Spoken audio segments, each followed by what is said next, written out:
So for anemia, okay, so this is an introduction. Okay, so we define your anemia in their a different definition. First, no, the usual definition of your anemia is defined as a decrease of the ability of blood to carry oxygen or as a decrease in RBC and hemoglobin from established reference range. Okay, that's the general definition, but you have functional definition of your anemia. So when we say functional, we as to the function of your red cells. So the function of your red cells is to carry oxygen and distribute it to the tissue and regulate body pH. So anong meron dyan? So decrease in oxygen carrying capacity of the blood. So sa functional definition of anemia, it deals only with your carrying capacity. Okay, when it comes to operational naman, no, reduction from the baseline value. So dito numbers ang pinag-uusapan sa operational. From the total number of RBC and the amount of circulating hemoglobin. Also included is the RBC mass for a particular patient. So yan yung mga definition. So another pre-operational decrease in RBC, hemoglobin, and hematocrit below the previously established reference value for a healthy individual. Okay? Of the same age, gender, race, and under similar environmental condition. Bakit? Kasi nga, di ba, some of environmental conditions, okay, have variation in your RBC, hemoglobin, and hematocrit. So, sinabi natin yun sa lecture ng um, RBC. Okay? And also, based on the gender. Okay? Because on a male patient, they have a large surface area, body surface area, and they require or they have a lot also of or higher number of cells. Same with age. So, okay? Sa the younger the patient is, the higher the value of the cells because okay, the child or the infant is still actively and have high capacity to produce number of cells. So specific also with the race. So in Caucasians, the normal values are usually high, okay, compared with the Asians because their body mass and the usual average of their weight is related to the cells count. Okay? So yun yung mga consider natin when it comes to the normal values. Okay. So what is the mechanism of your anemia? So anemia, okay? So the lifespan of your RBC, which is approximately about 120 days or 90 to 120 days. Okay? Each again, approximately 1% is removed from the circulation and 1% is replaced every day. Okay? So the RBC production requires several nutritional factors such as your iron, vitamin B12, and folate or folic acid or vitamin B9. Okay? Globin, your polypeptide chains, okay?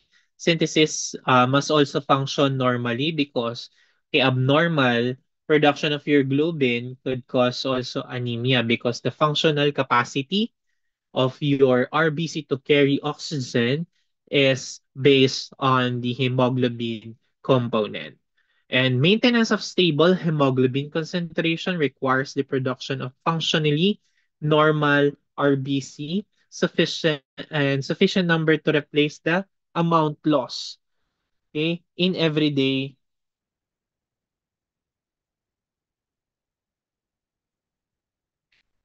Next, ineffective erythropoiesis. Okay. So ito yung pinakaunang mechanism ng anemia.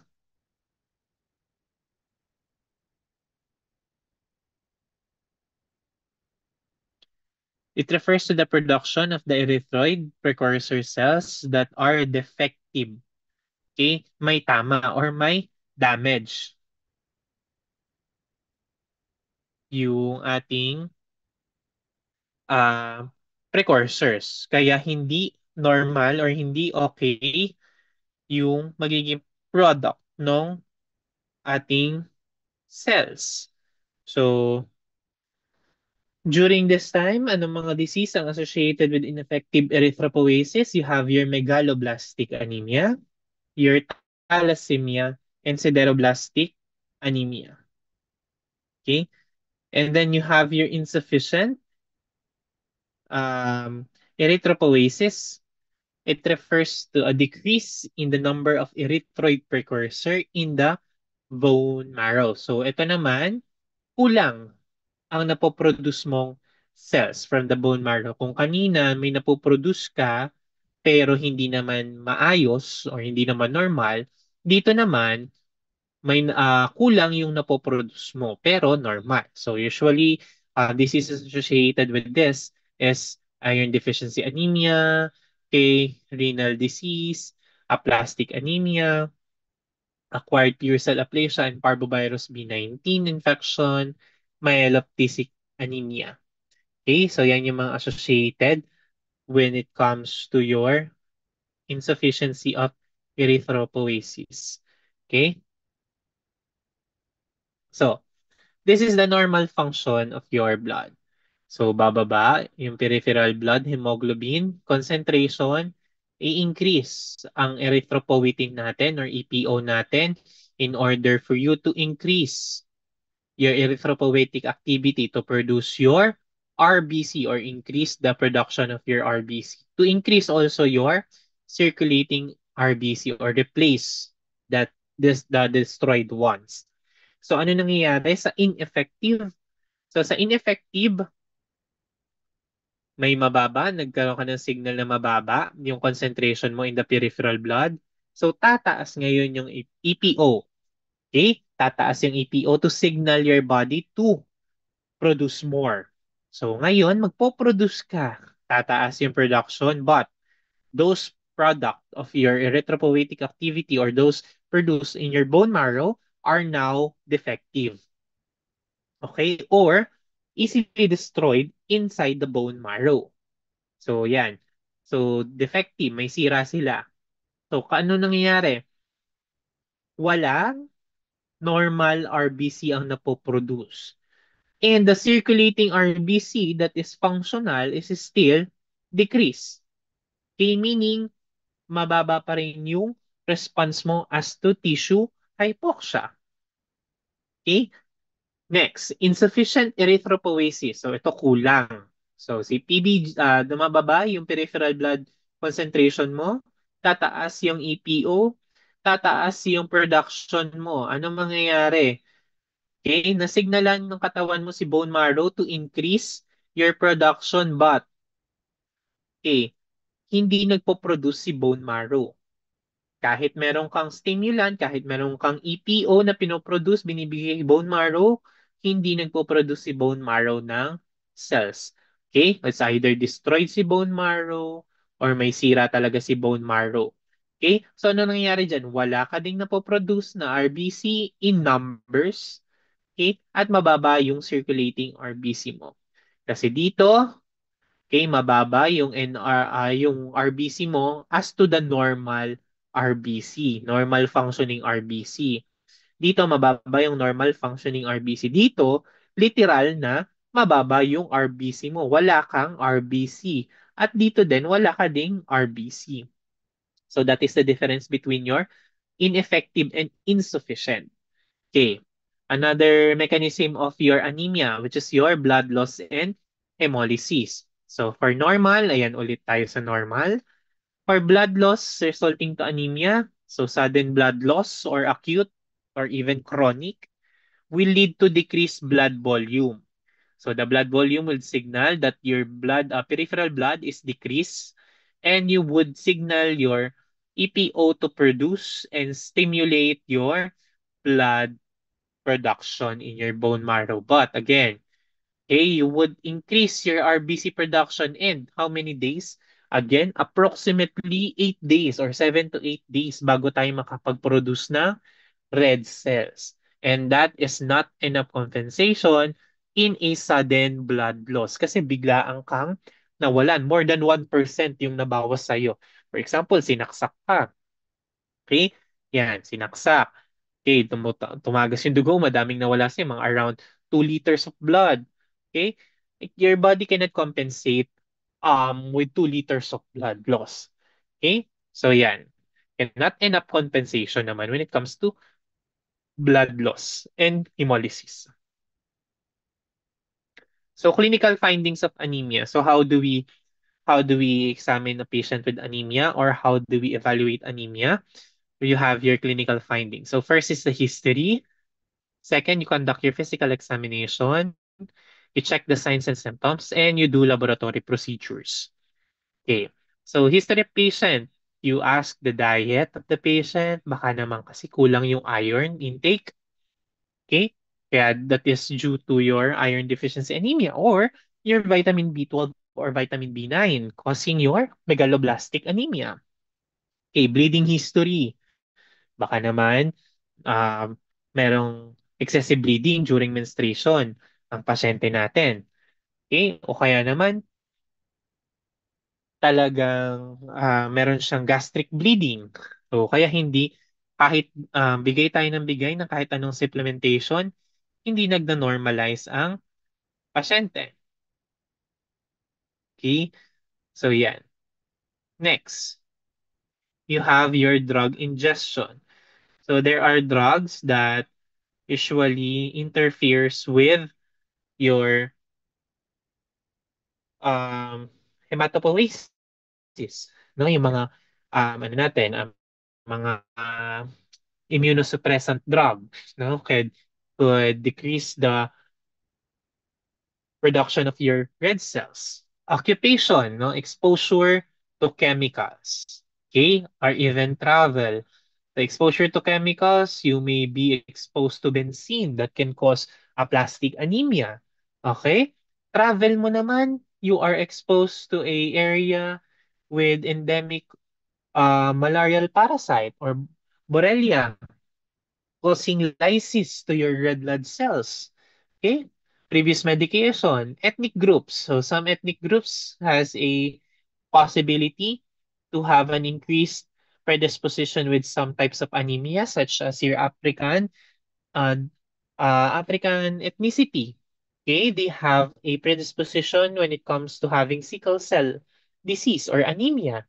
Family history of diseases. Okay, we do have inherited type of anemias, hobbies.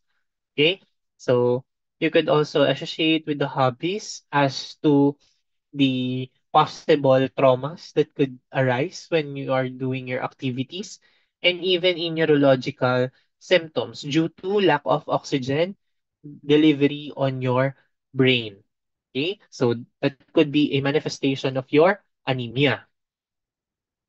Next, on your physical examination, the skin of the patient is usually pallor, okay, or jaundice, or even have manifestation of petechiae, okay, or this would be associated with your mild bleeding. So pag pallor, bakit pallor? O maputla or pale looking. Kasi usually your patients are, okay, decrease nga yung hemoglobin and RBC content that gives of your color sometimes. That's why, kaya palang puti-puti niya, pero yung puti niya is maputla. Okay, because she has an anemia or he has an anemia. Next, jaundice. Okay, usually the jaundice is resulting from your RBC hemolysis. Okay, bakit ang RBC hemolysis magkakaroon ng jaundice? Parang ang layo naman, no? Because yun yung napag-usapan natin nung sa RBC production. Okay, your RBC, if destroyed, will release bilirubin, and that bilirubin, okay, will be usually checked by or will be processed by your liver. Okay, if increased hemolysis, that could also increase your bilirubin, causing jaundice. And your petechiae, na again, a hallmark of possible small acute bleeding. Next, on eyes. Yeah, no? Usually, on your mucosal areas, you could see easy bleeding. Okay? On physical examination, on eyes, yan, hemorrhage, mouth, mucosal bleeding, sternal tenderness. Bakit? Ano ba meron sa sternum? It is a flat bone. Okay, and the flat bone is, again, is an active when it comes to red cell production or hematopoiesis. Okay, and sternal tenderness could indicate that there is problem when it comes to cell production. Okay, next, lymphadenopathy. So increase in size of your um, lymph nodes. So usually this is due to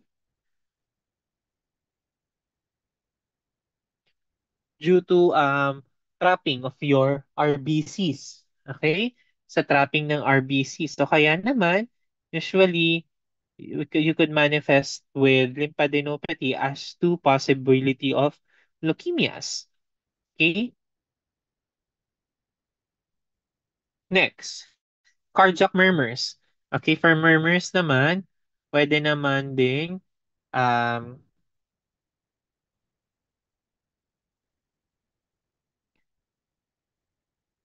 usually caused by hemolysis din ng RBC. Okay?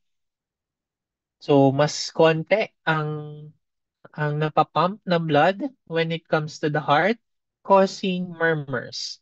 Okay, sounds, heart sounds. Then your splenomegaly. For splenomegaly, okay, since your RBC are destroyed and it is usually, okay, stored on your spleen, you would manifest increase in size of your spleen. Okay?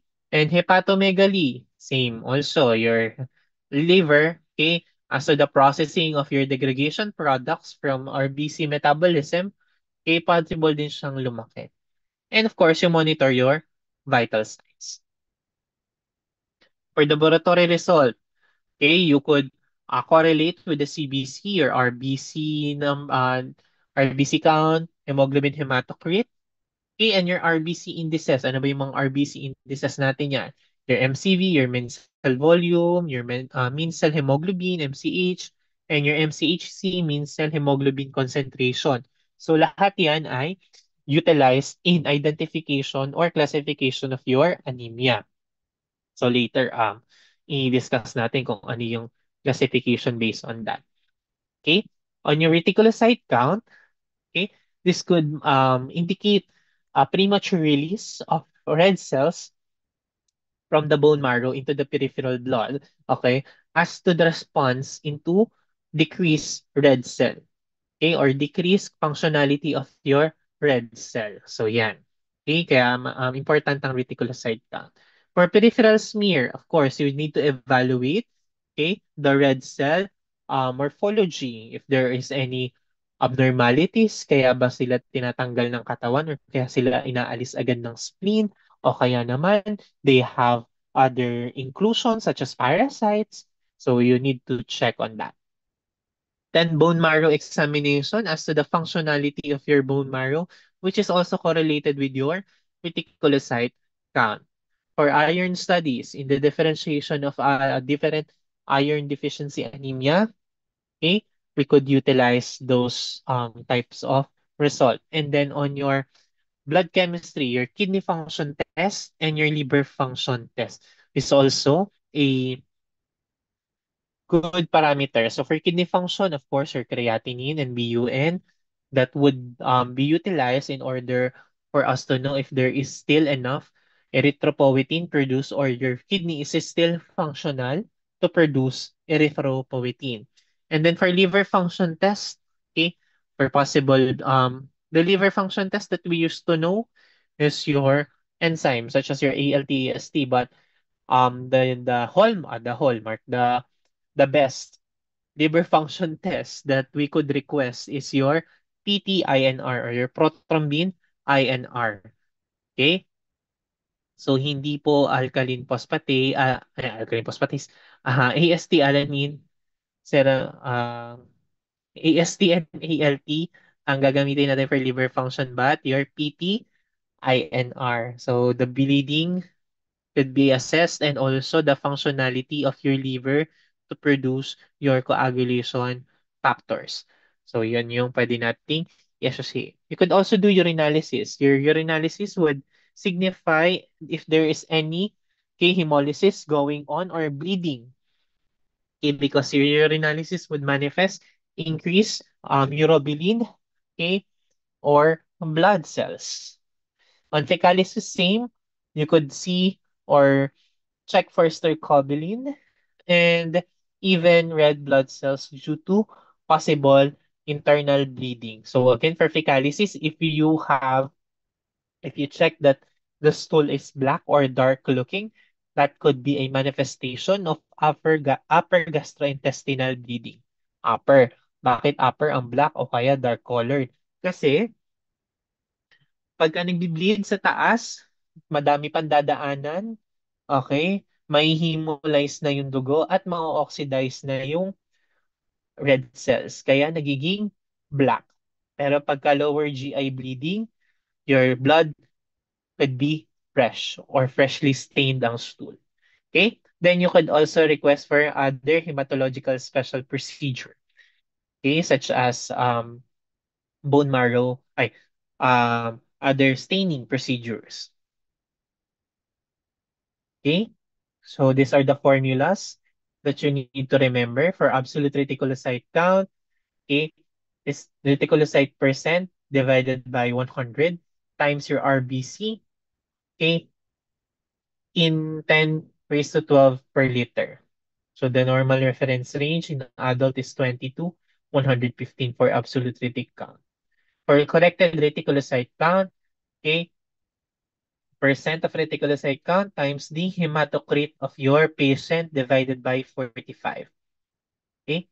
And reticulocyte production index or RPI, corrected reticulocyte count and your maturation time. So your RPI usually should about greater than 3. Okay. So ito yung usually ina-assess natin yung functionality of your bone marrow. Then for your MCV, okay, in femtoliter, this is calculated with hematocrit times 10 divided by RBC count. Okay, the volume because your crit or your hematocrit is your packed red cells. Okay, the normal values is around 80 to 100 femtoliters. And then for mean cell hemoglobin or MCH in picogram, hemoglobin times 10 divided by RBC count. Okay, so this is the average hemoglobin content per your RBC. So the reference range is 26 to 32 picogram. And MCHC or your mean cell hemoglobin concentration in gram per deciliter. Okay, hemoglobin times 100 divided by hematocrit. So the normal value is 36 to 32 to 36. So what are the signs and symptoms of anemia? So common physical signs and symptoms. So usually fatigue. Okay? Bakit fatigue? Kasi your muscle tissues doesn't have enough capacity or enough oxygen to move. Okay? Or to function well. Same as with shortness of breath. There is no enough red cells to pick up oxygen and supply it to your other tissues. Pallor in decreased circulating RBC and cardiac issue due to decreased oxygen delivery to your heart. Okay. Other symptoms may include, okay, jaundice, pica. Your pica or pica is usually manifestation of iron deficiency anemia. This is a picky eating, okay, pica. A picky eating and glossitis could be manifestation. So, large tongue with ceration usually is um, manifestation of iron deficiency anemia. Splenomegaly, okay, generalized anemia and hemolytic anemia usually, and neurological symptoms. Okay, so in severe anemia, usually you could manifest fainting, chest pain, angina, and even heart attack. So, here is the morphological classification of anemia and the reticulocyte count. So, decreased red cell production, okay, increased red cell destruction, and via blood loss. So, in decreased red cell production, these are the anemias that can be considered. So, mababa yung production ng RBC mo kaya ka nagkakaroon ng anemia. Usually, these are associated with your components of your hematopoiesis. Okay, decrease yung components such as your iron deficiency. Your iron is very important in your hemoglobin composition. Okay, anemia due to chronic inflammation. Okay, there is increased utilization of your red cells. Okay, sideroblastic anemia, increase in iron of your iron is already overloading. Okay, megaloblastic, decrease in vitamin B12 and folic acid or B9. Aplastic anemia, possible. Okay, decrease in production of your RBC in the bone marrow due to the failure to produce of your bone marrow or destruction of your bone marrow. Next is thalassemia. Okay, non-functional um, hemoglobin. Okay, leading to decreased production of your red cell. Anemia due to chronic renal failure due to decreased erythropoietin production. Okay, and then due to endocrine disorders, okay, and your marrow infiltration, or usually this is associated with cancer, okay, metastasis. Next, caused by increased destruction of RBC, usually intracorpuscular abnormality. So you have your membrane defects such as your hereditary spherocytosis, okay, erythrocytosis, pyropoikilo, stomatocytosis, acanthosis, and even RH null disease. Ano nangyayari dito? Since they are defective, they are being removed in the circulation, leading to the increased destruction of your RBC. Okay? So, iba yung itsura nila, pangit silang RBC, kaya tinatanggal sila sa circulation, leading to decreased number of your red cells. Next, enzyme deficiency. Yan. Your G6PD, pyruvate kinase deficiency, and porphyria. Okay? On your paroxysmal nocturnal hemoglobinuria, globin abnormalities such as your hemoglobinopathies, your hemoglobin SS, CC, and SC. So yung mga yan has an internal defect. So if they would be detected as they have internal defect, again, same with your physical abnormalities, they would be removed from the circulation or they could cause red cell lysis. So that's intracorpuscular. Next is extracorpuscular.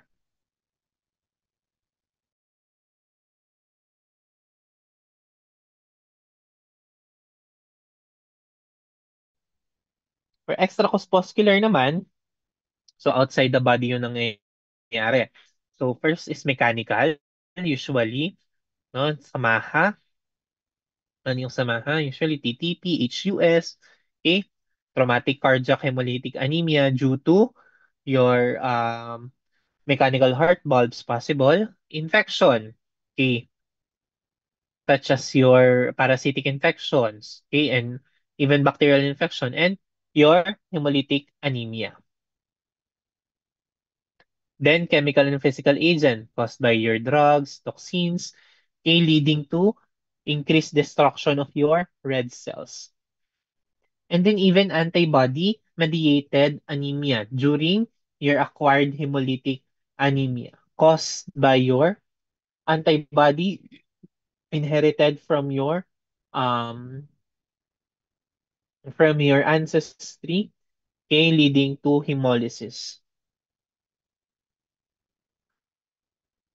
Next, anemia due to blood loss. So another category or classification. Okay, acute post-hemorrhagic anemia and chronic post-hemorrhagic anemia. So you have acute and chronic. Okay, pag acute, sudden onset. Pagka chronic, okay, usually prolong or long duration. So ano yung mga example ng acute blood loss natin or hemorrhagic anemia? Usually trauma. Okay, trauma due to penetrating trauma. Pag sinaksak ka, nabaril ka, possible yan. Okay, pag chronic naman, usually prolong or matagal na. Ayan, GI bleeding, okay, ah, hemorrhagic disorders, possible yung mga ganun. Okay, so yan. Next, we have morphological classification based on the RDW. Okay, so low or normal absolute reticulocyte count and your high absolute reticulocyte count. So ito yan. So pag mababa ang absolute reticulocyte count mo, there could be decreased or ineffective RBC production leading to your, okay, this one. So ika-classify ulit siya based on the level of your MCV. So first, if microcytic, you could manifest with um, iron deficiency anemia, sideroblastic anemia, and thalassemia. Also, you could manifest with anemia of chronic inflammation. For normocytic or normal naman yung MCV, aplastic anemia, anemia of renal disease, infection caused by parvovirus B19, myeloproliferative anemia, and even anemia of chronic inflammation din. So, nag-overlap si anemia of chronic inflammation with normocytic and microcytic. For high, macrocytic, okay, megaloblastic. Okay, under megaloblastic, you could have vitamin B12 deficiency and folic acid deficiency, aplastic anemia, myelodysplastic syndrome, erythroleukemia, chronic liver disease, and some drugs.